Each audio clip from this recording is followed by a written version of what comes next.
হসপিটালে নিয়ে গেছিলাম, সেখান থেকে ফেরা বাড়িতে নিয়ে চলে এসেছি। ব্যথা হচ্ছে, অল্প ব্যথা, তাই তো? অল্প ওর কথা বলো না, অনেক ব্যথা হচ্ছে। বাড়ির কাছাকাছি বলেই চলে এসেছি। যখন তখন যেতে যেতে হতে পারে।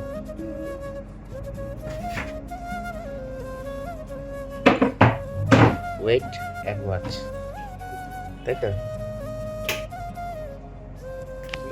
হ্যালো এভরিওয়ান, আমি আরিফা। আমার নতুন একটা ভিডিওতে আপনাদের সবাইকে অনেক অনেক ভালোবাসা। আশা করি সবাই খুব ভালো আছেন এবং আমরা অনেক ভালো আছি আপনাদের দোয়া আশীর্বাদ। শুরুতে কিছুটা হলেও আপনারা বুঝতে পেরেছেন আজকে ভিডিওটা কী নিয়ে হতে চলেছে। সবাই আমার মেয়েকে দোয়া আশীর্বাদ করবেন। ও দেখতে দেখতে 2.5 মাস কমপ্লিট হতে চলেছে।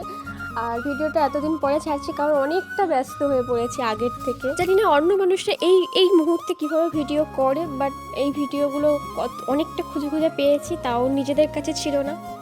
ভিডিওগুলো আমি দেখছি আর ভাবছি যে যতটা সহজ লাগছে এখন ভিডিওতে, তখন সময়টা অতটা সহজ ছিল না। মেয়ের মুখ এত সহজেও আমি দেখতে পাইনি যতটা সহজে ভিডিওতে লাগছে। ডক্টর আমাকে 48 ঘন্টা সময় দিয়েছিল, বাট ওই 48 ঘন্টা যে মানে মৃত্যুর যন্ত্রণা কেমন জানি না, বাট আমার মনে হয়েছিল এর থেকে আর কষ্ট কিছু হতে হয়তো সবাই আমার ভালোর জন্য নর্মালি হওয়ার চেষ্টা করেছিল, বাট আমি সহ্য করতে পারিনি। আমি আর আপনাদের দাদাভাই শেষে মানে দুজনে ডিসিশন নিলাম যে হবে না, আমাদের সি সেকশনে যেতেই হবে। আর ফাইনালি সেটাই হলো। সময়টা আমার এখনও মনে আছে, তখন ছিল সকাল 10:50 আর তখন বাড়ির লোক কেউ আসেনি নার্সিংহোমে, শুধুমাত্র তোমাদের দাদাভাই ছিল। ওটির পরে জানা যায় যে আমার বেবি একদমই নর্মালের জন্য প্রস্তুত ছিল না, আর ওই জন্যই হয়তো নর্মালে হয়নি। আমি এমনি এতটা কষ্ট পেয়েছি। খাবো খাবো খাবো, কোলো কোলো কোলো কোলো, বিন্দাস হয়ে যাবো, বিন্দাস হয়ে যাবে, তোমার কোনো টেনশনই নেই। ওটি থেকে বের করার পরে মেয়েকে তার পাপার কোলে দেওয়া হয়েছে। তো আমি ভিডিওটা দেখার পরে এখন বলছিলাম যে তুমি তো মেয়েকে নিয়েছিলে, তোমার তখন কেমন ফিলিংস ছিল সেটা এখন বলো সবাইকে। বাট বললো যে সব কিছু সবসময় মুখে মানে বলে প্রকাশ করা যায় না। আপনাদের দাদাভাই আমাকে অনেক কথা বলছিল, বাট সব কথা সবসময় শেয়ার করা যায় না। বাট একটা কথা বলছিল যে আমার মনে আছে যে মেয়ের মুখ মানে মেয়ের দিক থেকে আমি চোখ সরাতে পারছি না, আর এরকম একটা পুচকু আমাকে দেওয়ার জন্য তোমাকে অনেক অনেক থ্যাংক ইউ। এগুলোই বলছিল, আর কি বলছিল আমার সবটা মনে নেই। নার্সিংহোমটা ছিল একদম বাড়ির পাশে, আর শ্বশুরবাড়ি থেকে সবাই চলে এসেছেন, কেউ থাকতে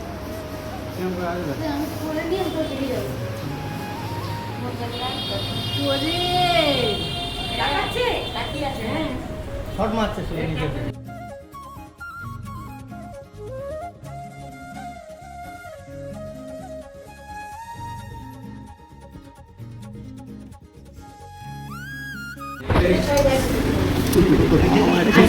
মনি মনি বলো মামা একটা ছবি তুলে দাও না। কাউ চিনতে পারছি না, সবার থেকে আগে চিনতে সাইকেল হাত দিয়ে দিতে এটাই যাবে, এটা খেয়ে মামা মামা মামা মামা মামা, ও মামা তুমি দুধু খেয়েছো? তুমি দুধু খেয়েছো মামা? তুমি দুধু খেয়েছো? তুমি শক্তি ও মামালি মামালি মামালি, ও তোলে ও তোলে, ও তোলে ও তোলে, ও মামালি ও মামালি ও মামালি, তুমি আজকে আমাদের ছুটি হয়ে যাবে, বাড়ি ফিরবো, মেয়েকে রেডি করিয়ে দিয়ে তারপর নিজেও একটু ফ্রেশ হব। চলুন, আপনাদের দাদাভাই ওই সকাল সকাল চলে এসছে, আর দুপুরের মধ্যে বাড়ি ফিরে যাব। যারা সিজারিয়ান মা আছেন তারা বুঝবেন যে একটা পা ফেলতে মানে 5টা দিন পরে একটা পা ফেলতেও অনেকটা কষ্ট হয়। এখন আমার শরীরে কষ্ট থাকলেও মুখে হাসি নিয়েছি, কারণ বাড়ি ফিরবে আজকে। ছুটি, এই যে নানিমার কোলে আমাদের প্রিন্সেস, এই যে মামা।